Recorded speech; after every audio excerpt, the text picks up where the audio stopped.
Bonjour mes très chères dames, cette vidéo est réservée uniquement pour les femmes comme toujours. Et je vous parle du plus beau pays du monde, pour un juif en tout cas, l'endroit où tout juif doit être, de la terre d'Israël, du paradis sur terre, la terre d'Israël. Et donc voilà, le thème c'est la racine de pas mal de problèmes. La racine de pas mal de problèmes. Dernièrement j'étais en gros débat, on était en gros débat, toutes les filles entre nous, nous sommes des sœurs, nous débattons ensemble, nous voulons savoir le Hémet.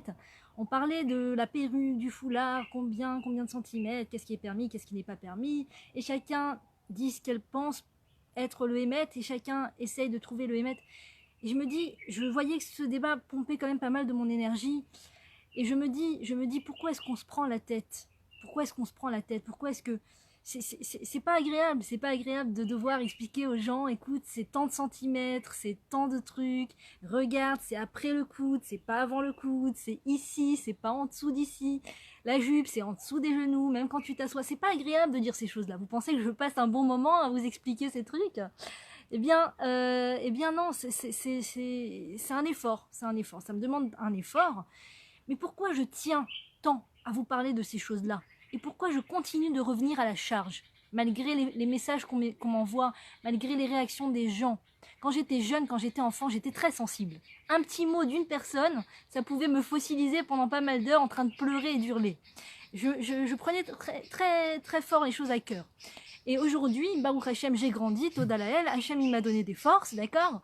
Et ça fait que on me dit des choses qui sont pas toujours très agréables à entendre, et comment ça se fait que je reviens encore et je reparle encore du sujet, d'accord? Pourquoi, d'où je trouve cette force, d'où je trouve ce courage de revenir et de continuer à dire non, c'est pas en dessous du coude, c'est après le coude, c'est ici le t-shirt, pas en dessous, plus ouvert que ça, c'est pas possible, c'est pas permis. Pourquoi est-ce que la jupe doit être en dessous des genoux? Pourquoi je vous saoule avec ces trucs, d'accord? Parce que je suis tellement consciente, et là j'ouvre mon cœur, je suis tellement consciente des bienfaits que la pudeur ont dans la vie d'une femme juive. J'ai tellement vu de mes propres yeux, d'accord? Pendant un moment, après avoir fait tchouva, je m'excusais toujours de ne pas avoir été suffisamment religieuse avant, de ne pas avoir été suffisamment pudique avant. Je me dis, j'étais pas suffisamment pudique et je m'en voulais intérieurement. Et quand je parlais aux gens, je racontais mon histoire de tchouva, je disais, avant, je savais pas qu'il fallait être pudique et aujourd'hui, je sais. Et je me dis, en fait, je suis sûre que Dieu, c'est pas pour rien qu'il a fait qu'avant, j'étais pas pudique.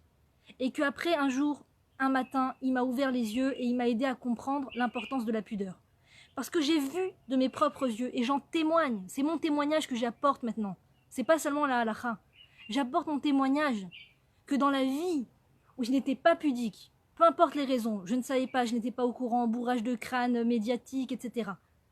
Je n'étais pas pudique. J'avais un certain style de vie, j'avais une vie avec les plus, les moins, les défis, enfin les défauts surtout, les difficultés, d'accord? Et je suis passée à la vie après, avec la pudeur. Et comment t'expliquer tout simplement ces problèmes que je ne savais même plus comment les prendre, par où les prendre, comment les affronter, comment en sortir, je ne savais même plus, tellement la masse de problèmes était importante, ça ne s'arrêtait plus. Je me disais, je pensais la nuit, j'arrivais pas à m'endormir, je me disais on va faire comme ça, et tant pis, on va lui dire ça, et puis celle-là on va faire ça, et puis ça, et on va déménager, et tant pis, je réfléchissais dans ma tête d'être humain, d'accord? Et quand j'ai commencé à me concentrer sur le fait de me renforcer spirituellement, j'ai commencé à me concentrer, à arrêter de regarder les problèmes, les gens autour et tout, j'ai commencé à me regarder moi, qu'est-ce que je pouvais faire moi, pour faire plaisir à mon créateur. Et Dieu merci, je suis tombée sur des bonnes vidéos sur internet, les vidéos du Rav Ron Shaya, qui m'ont beaucoup renforcée. J'ai commencé à comprendre que une femme doit faire attention à son apparence physique, à la façon dont elle se vêtit, à qu'est-ce qu'elle crée chez les hommes qui la rencontrent, quand elle se vêtit de telle ou de telle façon, quand elle parle de telle ou de telle façon, quand elle se couvre la tête, quand elle est mariée ou pas. Qu'est-ce que ça crée chez les autres hommes? J'ai commencé à prendre conscience et je me suis dit, je ne peux plus continuer d'agir comme ça, si ça réveille des hommes, alors que je suis mariée, si la Torah me demande de me couvrir la tête, etc. Il faut que je prenne sur moi. J'ai commencé à me concentrer sur ça. Et à partir du moment où j'ai commencé à me concentrer sur ça, ma vie a littéralement changé. littéralement changé. C'est pour ça que souvent les femmes écrivent. Et d'abord, je vous remercie infiniment pour tous vos commentaires, tous vos messages positifs d'encouragement, quand vous me dites que ça vous a touché, que ça vous a aidé à grandir et à réfléchir, ça me touche énormément. J'ai pas le temps de répondre à tous les messages, mais chaque message, je le lis avec attention et je suis tellement heureuse de voir que les femmes apprécient et que les femmes grandissent et que ça parle aux femmes, Baruch Hashem. Ça veut pas dire qu'il ne faut pas poser de questions et que si vous n'êtes pas d'accord, il faut pas le dire. Ça aussi, il faut le dire, c'est très important. Mais en tout cas, ma vie a littéralement changé. Et des fois, les femmes m'écrivent et me disent « J'ai un problème avec ma belle-mère, je ne sais plus comment faire. J'ai un problème avec mon mari, il a fait ça. J'ai un problème avec le voisin, il a hurlé sur nous. J'ai un problème avec l'humidité de la maison. J'ai un problème avec le non, ça. J'ai un problème avec la maladie. J'ai une maladie, mon enfant a une maladie. » Toutes ces choses que je lis. Toutes ces choses que je lis. Et je prends une grande respiration au fond de moi et je me dis « Comment je vais répondre à cette personne? Qu'est-ce que je vais lui répondre? Qu'est-ce que je vais lui expliquer?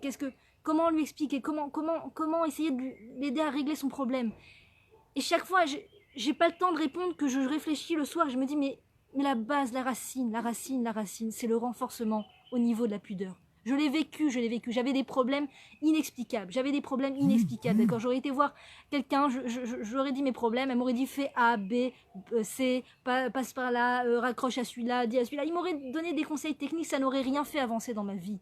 Ça n'aurait pas changé ma vie.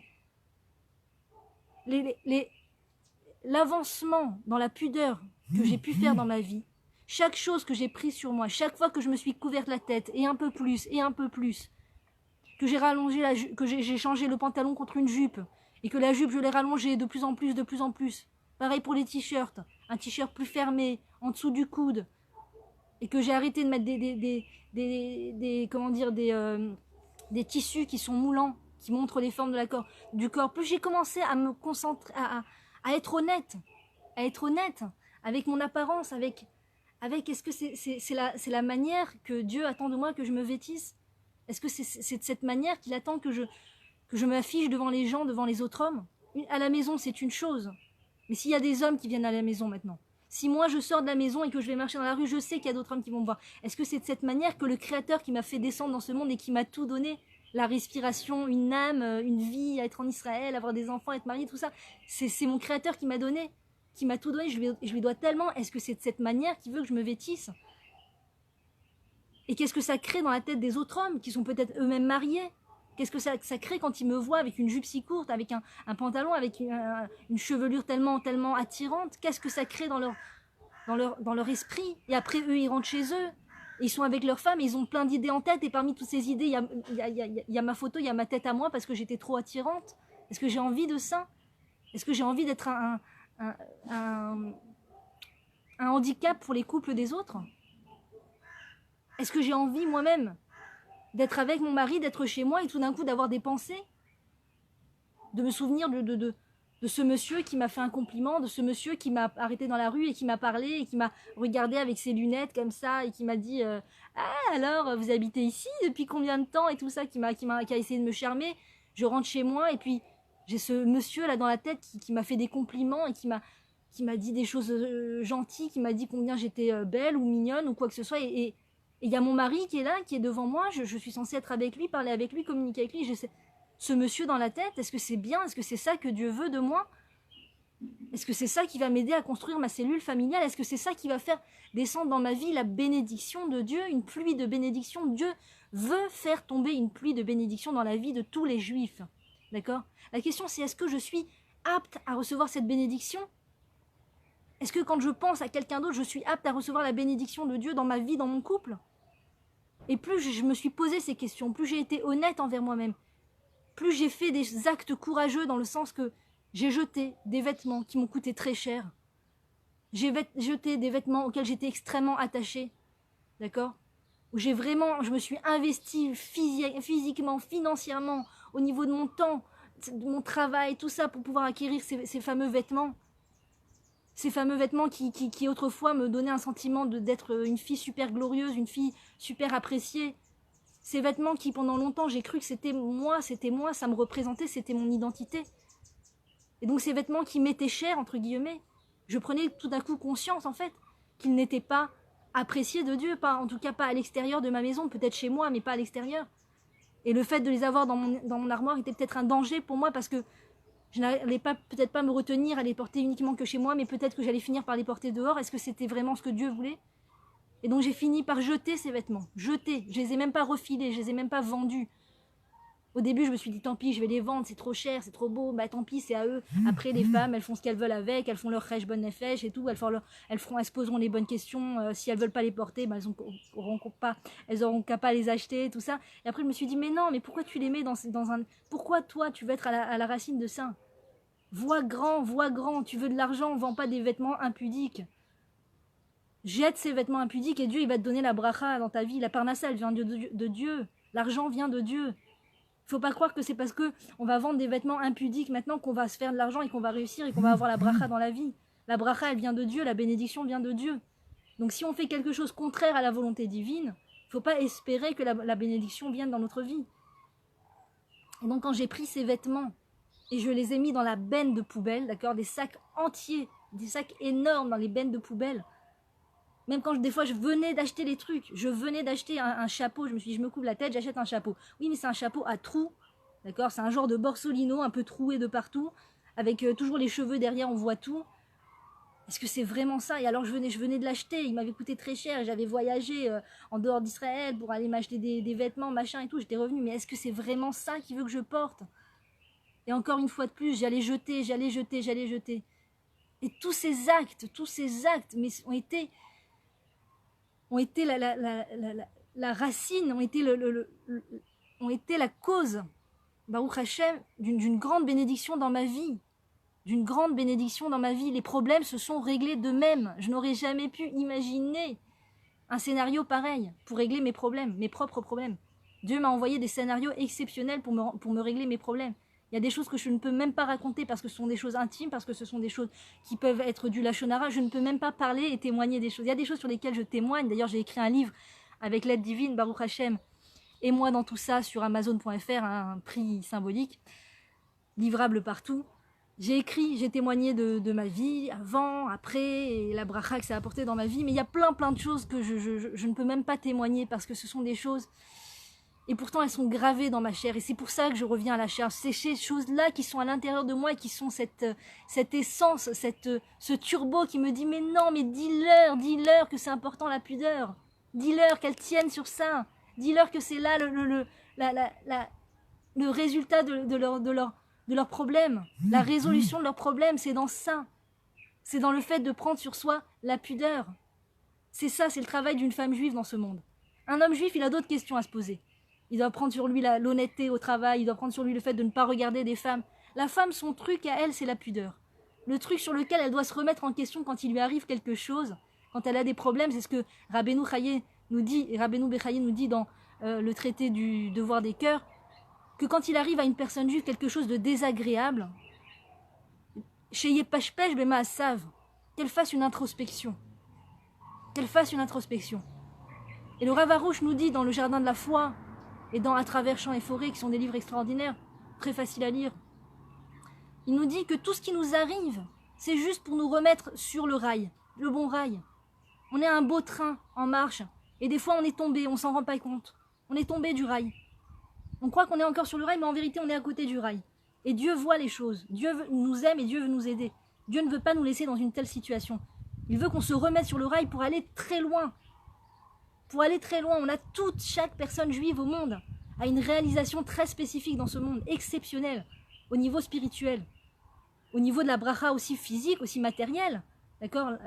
C'est pas l'un sans l'autre, c'est pas parce que tu te renforces spirituellement que tu vas devenir pauvre, non. Ça n'a rien à voir. Dieu décide de l'argent que tu vas avoir dans ta vie, mais chacune, on a un potentiel de réalisation spirituelle énorme. Si au début de ma tchouva, si au début de mon repentir, quand je me posais la question, je porte cette jupe ou je porte pas cette jupe, je la jette ou je la jette pas, c'était très dur, c'était un déchirement intérieur. Je monte les cheveux un petit peu ou pas. Toutes les copines, elles montent les cheveux, il y en a qui se moquent de moi. Pourquoi tu mets le foulard ici? Montre un peu, t'as le droit de monter, pourquoi tu montres pas? Chacune demande à son rêve ce qu'elle a le droit de faire ou pas le droit. Mais j'ai subi des affronts. Un jour, je suis rentrée dans une pièce, je venais de mettre une casquette pour la première fois. Une femme m'a vue, vraiment une femme très très éloignée, que Dieu l'aide à faire tchouva. Elle m'a arraché la casquette de la tête, elle l'a jetée par terre, elle m'a dit « Tu te prends pour une religieuse ou quoi ?» Donc je suis passée par des défis, je dis pas que c'était facile. Et dans ces déchirements intérieurs, si on m'avait montré la moi d'aujourd'hui, si on m'avait dit « Livia, tu vas enseigner la Torah, tu vas Bezrat Hashem », enfin, ce que j'essaye de faire, je dis pas que j'enseigne la Torah, mais j'essaye. Tu vas renforcer des femmes, tu vas écrire un livre, regarde sur ta tchouva, tu vas renforcer des femmes, tu vas leur parler. Je dis pas qu'on doit tout écrire des livres, je dis pas qu'on doit tout parler sur Facebook, je dis pas ça, je ne dis pas ça, je ne sais pas. Mais si on m'avait dit, regarde Livia, tu vas être toi-même, tu vas aider les autres à se renforcer. Alors que j'étais encore vraiment loin, c'était vraiment dur, c'était vraiment une question.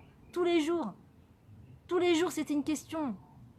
Combien je mets le foulard, combien j'étale le foulard, combien de territoires de mes cheveux vont être sous ce foulard, combien chaque jour c'était un dilemme. Chaque jour c'était un dilemme. Et tous les jours que Dieu a fait, Dieu m'envoyait des cours de Torah avec toujours encore une information, et encore une information, où j'allais à un cours et encore une information. Et chaque fois je me disais, si c'est arrivé à mes oreilles, c'est pas pour rien. Je pense que c'est cette honnêteté, cette droiture, où tu entends la chose et tu dis c'est pour moi. C'est pas pour rien. Si je l'ai entendu maintenant, c'est que c'est maintenant que je dois le faire. C'est que maintenant c'est possible. C'est pas pour rien, c'est pas une erreur. Dieu il m'envoie pas un cours de Torah pour me faire perdre mon temps. C'est pas la bonne personne, c'est pas mon niveau, chacun parle comme elle veut, chacun fait ce qu'elle veut, écoutez, ne rentrez pas dans les comptes des gens. Si je commence à me trouver à chaque fois des excuses pour ne pas évoluer, c'est dommage, c'est dommage. On n'est pas des handicapés spirituels, on peut y arriver, il n'y a pas de choses qui sont trop fortes pour nous. Il n'y a pas de choses qui sont trop dures pour nous. Si Dieu nous fait entendre l'information, il nous donne aussi les forces pour mettre les choses en pratique. Si Dieu nous met dans des défis, dans des situations difficiles, il nous donne aussi les forces pour nous poser les bonnes questions. Et si on pose les bonnes questions, on a les bonnes réponses. Si on est ouvert à poser les bonnes questions, c'est vraiment quelque chose que j'ai ressenti très fortement. Très fortement. Chaque fois que j'ai senti qu'il y avait quelque chose qui n'allait pas dans ma vie, à partir du moment où j'ai eu l'information que tout était là pour m'aider à faire une introspection, chaque fois que, par exemple, les enfants, c'est ce que j'ai que Dieu les garde, c'est ce que j'ai de plus cher à mon cœur, personnellement. Et chaque fois qu'il arrive quelque chose qui ne va pas à mon enfant, chaque fois que la maîtresse d'école me dit quelque chose, il n'a pas mangé, il a fait ça, il a eu un problème, il est tombé, chaque fois, c'est des choses que je prenais très à cœur. Et Baruch Hashem, que je le prenais très à cœur, parce que c'est des choses qui m'ont aidé à avancer. Quand je regardais mes enfants qui souffraient, mon enfant qui s'est cassé le bras, mon enfant qui a pleuré pour quelque chose, je ne pouvais pas rester insensible. Et me dire, ah, c'est la vie, c'est comme ça, c'est la vie. Non, Rabbeinu Bechaye nous explique. Les fâche-pêche, bémaassa, vite arrive quelque chose de désagréable, remets-toi en question, fais une introspection. Alors quand ça touche nos enfants, c'est pas désagréable.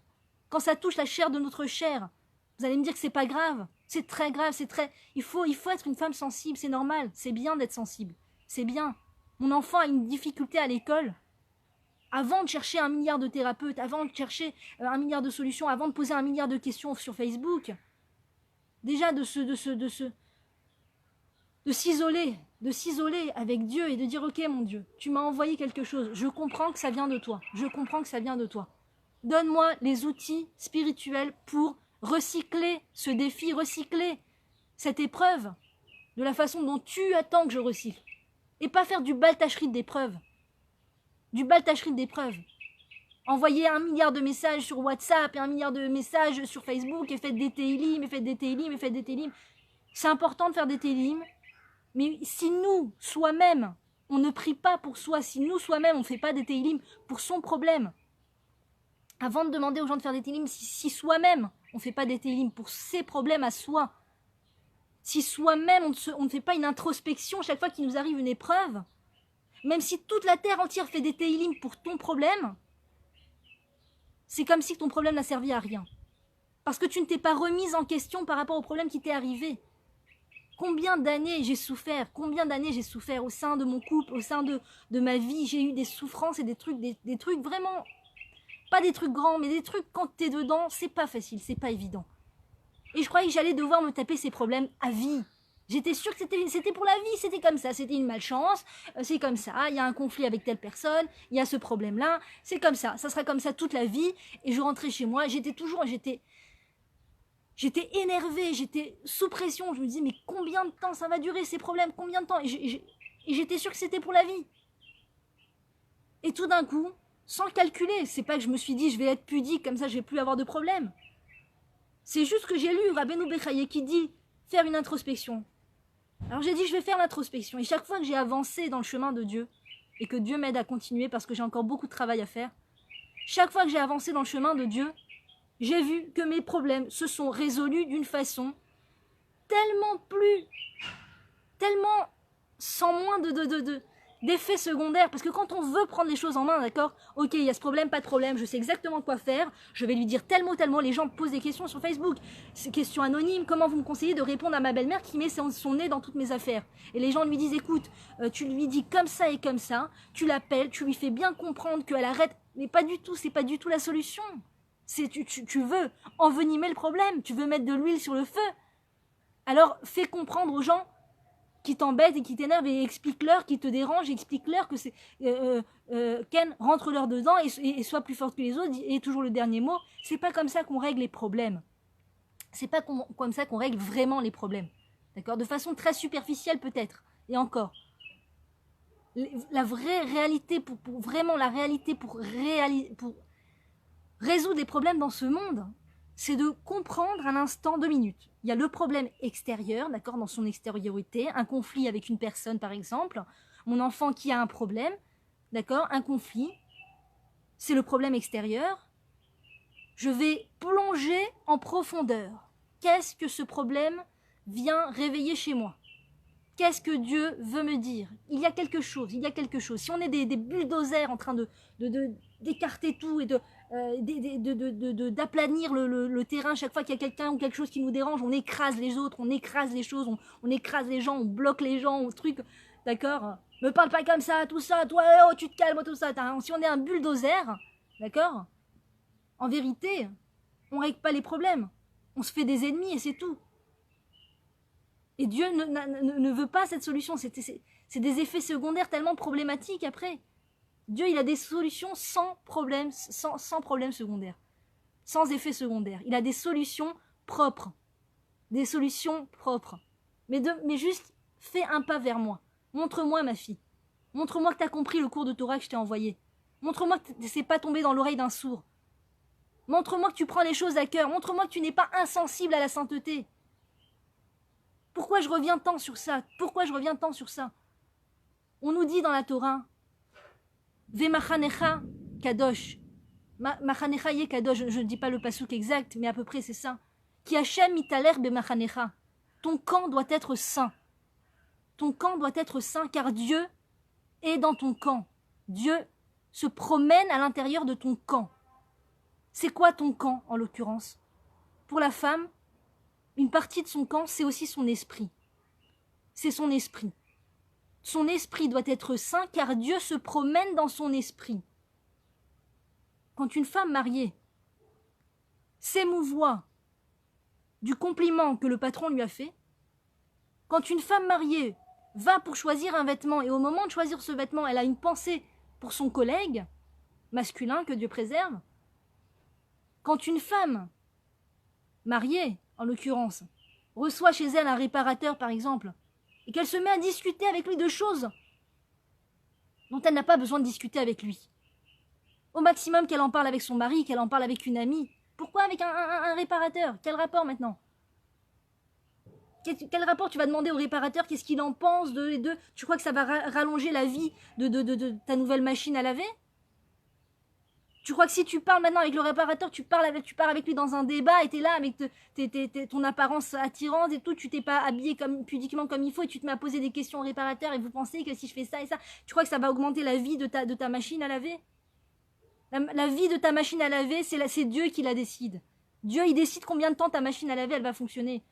Faut arrêter de croire toutes ces techniques qu'on nous explique. Non, de nos jours, une machine est faite pour durer 10 ans. Si Dieu il veut qu'elle dure 30 ans, elle va durer 30 ans. Et si Dieu il veut qu'elle dure un jour, elle va durer un jour. C'est pas parce que tu te mets à parler maintenant, à rentrer dans un grand débat avec le réparateur, que ta machine va durer plus longtemps.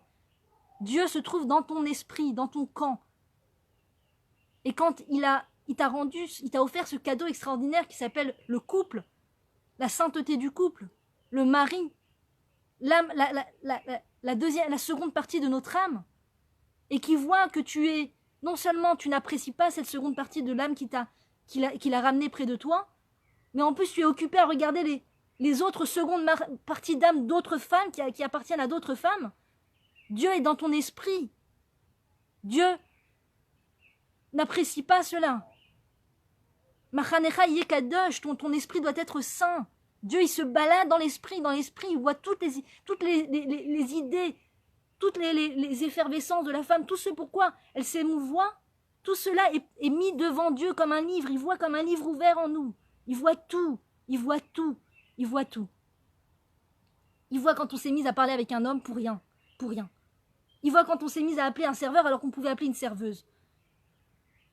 Il voit quand on a échangé un regard avec le monsieur qui est passé, on a eu un échange de regards, il voit tout, il sent tout. Et la shrina, c'est le grand désolement de la shrina. C'est le grand désolement de la présence divine. C'est de voir qu'une femme qui appartient à un homme, non seulement a du mépris pour cet homme-là, mais en plus elle s'intéresse à d'autres hommes. Elle s'intéresse au regard d'autres hommes qu'il pourrait avoir sur elle, à cet émoi que ces hommes pourraient avoir envers elle. Elle s'intéresse à ça, ça la nourrit, elle se nourrit de ça. De ça tu te nourris, ma fille chérie. Je t'ai mis sur un plateau un homme qui n'attend que toi pour que tu le mettes en valeur, pour que tu l'apprécies, pour que tu découvres sa valeur intérieure. Et toi tu t'en arrêtes à son écorce et tu dis non. Non, il m'a parlé comme ça, il a réagi comme ça, mais c'est qu'une écorce, ma fille.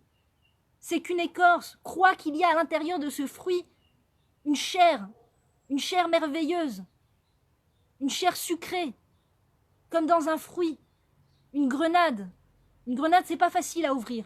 Il y a des gens qui mangent pas de grenade parce qu'ils n'ont pas la force de l'ouvrir, commencer à sortir les pépins. Et pourtant, quand tu ouvres une grenade, c'est tellement bon, c'est tellement sucré, c'est tellement rempli de vitamines.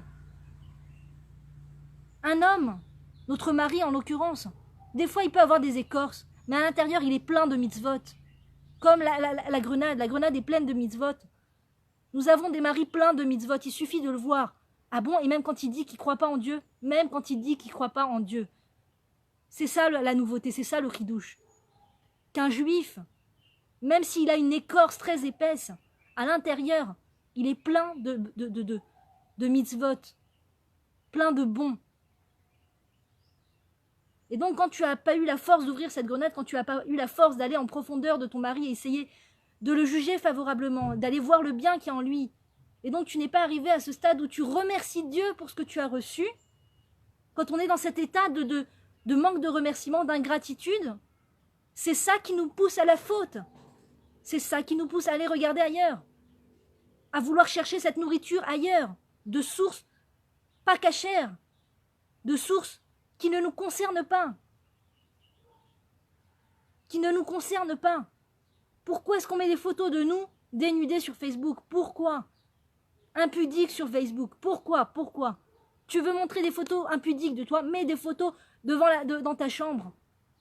Dans ta chambre, tu mets des photos comme tu veux. Tu mets les photos que tu veux. Ton mari, il les voit. Dans l'armoire de ton mari, tu mets les photos que tu veux. Et ton mari, quand il ouvre l'armoire, ah ma chérie, ah tu te rappelles quand t'étais comme ça, tu te rappelles? Mais qu'est-ce que tu as besoin d'aller mettre les photos de toi dans ta jeunesse sur la plage et tout ça? Pourquoi est-ce qu'on a besoin de faire ça? Pourquoi? Je suis la première, j'ai été la première à devoir effacer des photos sur Facebook, à devoir effacer des comptes sur Internet. J'ai été la première. Pourquoi? Pourquoi est-ce que je rentre dans ce jeu de l'ambiance non juive? De la femme objet? De la femme qui se nourrit de l'acceptation de tout un chacun, du like de tout un chacun, du regard de tout un chacun, du regard étranger d'un autre homme. Pourquoi est-ce que j'agis? Pourquoi est-ce que je copie cette façon d'agir non juive d'une femme qui, mariée, pas mariée, elle s'en fout, elle prend tout, elle reçoit tout, je reçois tout. Carte bleue, chèque, espèce, je reçois tout. Tout. Je suis mariée, un homme marié, un homme pas marié, il veut me faire des compliments, il veut me parler, on parle, on mange ensemble, il n'y a pas de problème, on va ensemble en vacances, on n'est pas mariés, on est juste amis, tout ça. Peu importe, il n'y a pas d'ordre, il n'y a pas d'ordre. Il n'y a pas d'ordre. D'ailleurs, quand des personnes non juives tombent sur mes vidéos, elles me disent, mais de quoi vous parlez? Pourquoi est-ce qu'un homme ne devrait pas regarder d'autres femmes que sa femme? Pourquoi est-ce qu'une femme juive, enfin pourquoi une femme mariée devrait se couvrir la tête, pourquoi est-ce qu'une femme mariée devrait faire attention à ne pas faire tomber les hommes. C'est aux hommes de se retenir. Les gens ne comprennent pas. Et c'est normal. On ne peut pas leur en vouloir. Mais nous qui avons reçu cet héritage, nous dont les ancêtres se sont trempés dans le mikvé, les uns après les autres. Et si ça n'a pas été fait, nous pouvons faire tchouva pour eux. Nous pouvons nous repentir pour eux. Même une femme qui n'a plus le devoir de se tremper dans un mikvé, elle peut se repentir et se tremper dans le mikvé. Et ça sera une grande réparation pour elle et pour toutes les générations qui n'ont pas pu se tremper. Pourquoi? Alors, nous avons une conscience de Dieu, nous mangeons cachère, nous faisons les lois de Dieu, nous avons une conscience de Dieu plus aiguë, plus aiguisée. Nous avons l'ADN d'Abraham, Yitzhak et Yaakov, nos pères et nos mères qui ont été éprouvés et qui ont toujours répondu à leurs épreuves de façon magistrale. Nous avons cet ADN à l'intérieur de nous. Donc nous n'avons pas le droit de poser ces questions. Pourquoi est-ce que je devrais me couvrir la tête? Pourquoi est-ce que je devrais... Oui, on a le droit de poser la question dans un but de se renforcer spirituellement. Mais si c'est dans un but de rejeter le carcan de la religion, d'ailleurs, le judaïsme n'est pas une religion, c'est un peuple, c'est le peuple de Dieu, c'est tout. Nous n'avons pas le luxe, le loisir de commencer à sous-peser les choses. Ça me parle pas. Couvrir la tête, ça me parle pas tout de suite. Arrêter de faire la bise, c'est pas mon truc. Je suis née dans un milieu, moi aussi je suis née dans un milieu où on faisait la bise. Il y a pas de problème. Un jour, quelqu'un a lu mon livre dont je vous ai parlé, et moi dans tout ça sur Amazon, et elle m'a dit, je lui dis ah bon, pourquoi? Non, faut qu'on parle. J'ai dit ah bon, non mais vous pouvez me parler, il y a pas de problème, j'accepte tout, hein, les remarques, il y a pas de problème. Non, quand vous avez dit que je me suis dit mince, peut-être il y a quelque chose que j'ai pas été précise, peut-être je me suis trompée sur une loi, peut-être je me suis trompée sur quelque chose, mince la honte et tout, je vais reprendre le livre et je vais le retravailler et tout ça. Elle me dit, quand vous avez dit que c'était une femme religieuse pourtant, avec la tête couverte, etc. Quand vous avez dit qu'on n'a pas le droit de faire la bise à d'autres hommes que son mari, son grand-père, son père, son fils et son petit-fils, bon, voilà, moi, mes neveux, mes cousins, le postier, etc. Non, elle n'a pas dit le postier, j'exagère, mais des fois, c'est ce que la femme se dit. Elle croit qu'elle doit même faire la bise au postier. C'est ça qu'elles ne se rendent pas compte, les femmes. Elles en deviennent à être esclaves de choses qu'elles n'ont même pas envie de faire. Elles croient qu'elles sont tout le temps obligées de donner de leur corps, de donner de leur physique, de donner d'elles-mêmes. Non, la Torah vient et te sauve, te dit, ma fille, t'es mariée, c'est que pour ton mari. La bise, c'est que pour ton mari, ou ton père, ton grand-père, ton frère, ton fils ou ton petit-fils. La Torah te sauve. Une fois, moi, j'avais une amie non-juive qui me dit, j'en peux plus de faire la bise, j'en peux plus.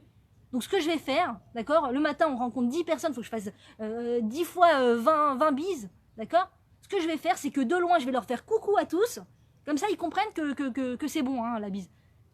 Une femme non-juive, pas religieuse, rien à voir avec la pudeur. J'en peux plus de faire la bise. Et les gens se sentent obligés. Ça se fait pas, il faut serrer la main, il faut dire bonjour, il faut pas écouter le monsieur parler pendant 1 heure. Non, t'as pas écouté un monsieur parler pendant 1 heure. Tu n'es pas sa femme, qu'il aille voir sa femme. S'il n'a pas de femme, il a qu'à se marier. S'il n'est pas marié, il n'a qu'à aller voir un psy, je sais pas moi. Tu n'es pas le psy des hommes, tu n'es pas là pour être à la merci des hommes. Tu dois réserver ton jus pour ton mari. Et je suis tellement témoin que ça apporte une pluie de bénédictions dans la vie que je suis sûre de moi, je suis sûre. Dieu m'a montré dans la vie des preuves claires comme quoi la pudeur amène vraiment la bénédiction, amène vraiment la solution des problèmes. Pour tous les problèmes, des disputes, il y a toujours de quoi faire. Et je suis la première à en parler, il y a toujours de quoi se renforcer en pudeur. Toujours. Il faut être très content et se féliciter de ce qu'on a réussi à faire. C'est très important, c'est une partie du travail pour se donner des forces pour continuer. Se dire kol hakavod, qu'on a réussi à se couvrir la tête. Kol hakavod que j'ai mis une jupe, kol hakavod que j'ai acheté, j'ai jeté ce vêtement. Il faut se dire kol hakavod. Il faut continuer d'avancer. Il y a toujours sur quoi se travailler au niveau de la pudeur. Et c'est un grand cadeau que Dieu nous fait parce que des fois on peut se dire mais l'introspection c'est super dur. Comment tu sais quoi? Sur quoi travailler? Comment tu sais? Il t'arrive quelque chose, comment tu sais? Eh bien nous on a la chance que les femmes, on a toujours de quoi travailler sur sa pudeur. Donc on sait que ça va passer, c'est ça. Le truc, c'est la pudeur. C'est sur ça. Et quand on se renforce pudiquement, non seulement nos problèmes se règlent, je ne dis pas qu'on vit dans un long fleuve tranquille, il y a encore des exercices que Dieu nous envoie, heureusement, on est vivant, on n'est pas mort, Dieu merci. D'accord, mais c'est plus les mêmes défis qu'avant. C'est plus ces mêmes défis très lourds d'avant. D'accord? C'est des défis pour lesquels on a des forces spirituelles. Et on a vers qui se tourner. Plus on se renforce au niveau de sa pudeur, plus Dieu nous envoie les outils pour comprendre des choses. Pour mieux comprendre et mieux s'en sortir avec les exercices de la vie. Pour se rapprocher de Dieu, pour comprendre qu'on peut parler avec lui. Et quand on commence à comprendre qu'on peut parler avec Dieu, et qu'il est vraiment là pour nous soutenir, pour nous écouter, et pour nous répondre surtout, eh ben je vous assure que la vie, c'est le jour et la nuit. Ça n'a plus rien à voir, c'est plus la même vie. Moi j'ai l'impression, je disais justement hier à Dieu, en parlant, que je m'appelle Sarah, et il y a la paracha Chayei Sarah. Chayei Sarah, c'est pas la vie de Sarah, c'est les vies de Sarah. Les vies de Sarah. Je sais pas c'est quoi exactement l'explication des commentaires et tout ça, mais moi ça me parle dans le sens que j'ai l'impression vraiment, je disais à Dieu, mon Dieu, j'ai vraiment l'impression d'avoir eu plusieurs vies. J'ai l'impression que c'était même pas moi ces vies-là. Comme si j'étais née plusieurs fois. Une fois je suis née avec la conscience de Dieu aigu dans mon enfance. Et puis après j'ai été exposée aux médias. Et donc après j'ai perdu la sensibilité. Et donc j'ai eu tout un moment de vie d'impudeur. Et puis après je me suis réveillée à la pudeur. Et comme si c'était deux vies complètement différentes. Et puis je suis passée de la période où je ne savais pas qu'on pouvait parler à Dieu à la période où je me suis mise à comprendre que Dieu était là à attendre qu'on lui parle. Et ça aussi, ça a changé ma vie. C'est des vies complètement qui changent. Et je pense que pour toute personne juive, c'est la même chose. C'est des portes et des portes et des portes de tchouva, de repentir. Tu rentres dans une porte de repentir et Dieu t'en ouvre une autre. Et toutes ces portes du repentir nous font du bien avant tout. Nous font du bien avant tout. Par exemple, j'ai aussi eu une vie où j'étais très... à amasser les choses, à avoir beaucoup de choses chez moi, à aimer les achats, à toujours vouloir acheter d'autres choses et toujours avoir en tête d'acheter d'autres choses. Et en me renforçant sur ma pudeur, Dieu m'a fait lire un livre extraordinaire au travers d'une amie qui me l'a prêté, de l'importance d'arrêter de vouloir amasser des choses chez soi, d'arrêter de vouloir tout le temps acheter des choses parce que c'est un poids. Là, je le dis en 2 mots, donc c'est peut-être pas convaincant, mais quand on lit ce livre, c'est aussi 2 vies, c'est la vie où tu es toujours en train de vouloir acheter des choses et avoir des choses chez toi et tu te rends pas compte à quel point ça pompe de ton énergie, au fait que, mais mon Dieu, je ne veux plus avoir autant d'objets chez moi, j'ai plus besoin d'acheter quoi que ce soit, j'ai tout ce que j'ai besoin. Ce livre t'explique à quel point on peut se suffire de très peu. Et nous, on croit qu'il nous faut beaucoup, beaucoup, beaucoup pour pouvoir vivre et bien. Et en vérité, on peut se suffire de peu. Et même ça, c'est 2 vies. La vie, quand j'avais toujours l'impression qu'il me manquait des choses. Et cette vie où je me rends compte que, mais en fait, non. En fait, non, j'ai pas besoin de 1000 tenues, j'ai pas besoin de 1000 vêtements pour mes enfants, j'ai pas besoin de 1000 chaussures dans l'entrée, j'ai pas besoin de 1000 manteaux. Un manteau, ça suffit. 2 paires de chaussures, 2 ou 3 paires, allez. Enfin, on n'a pas besoin de plus que ça. Et ça aussi, c'est une autre vie. Et ça, c'est pareil.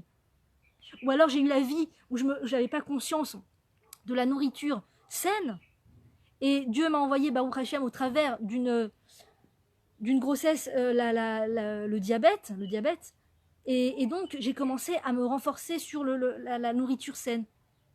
Et en fait, il y a eu la vie où j'étais complètement... Tu m'aurais mis une barre de chocolat devant moi, c'était impossible de tenir, je ne pouvais pas tenir. Aujourd'hui, tu me mets une barre de chocolat devant moi, je la prends, je la jette à la poubelle, tout de suite. Donc ça, c'est des vies. Dieu, il t'aide à avancer. Mais montre-moi juste au niveau pudeur. Montre-moi la pudeur, je veux voir la pudeur, comment tu avances. Et après, il t'aide à te renforcer sur d'autres choses. C'est la solution de tous nos problèmes. Voilà, mesdames. Je vous remercie pour tous vos partages et votre fidélité. À très bientôt, partagez et que Dieu nous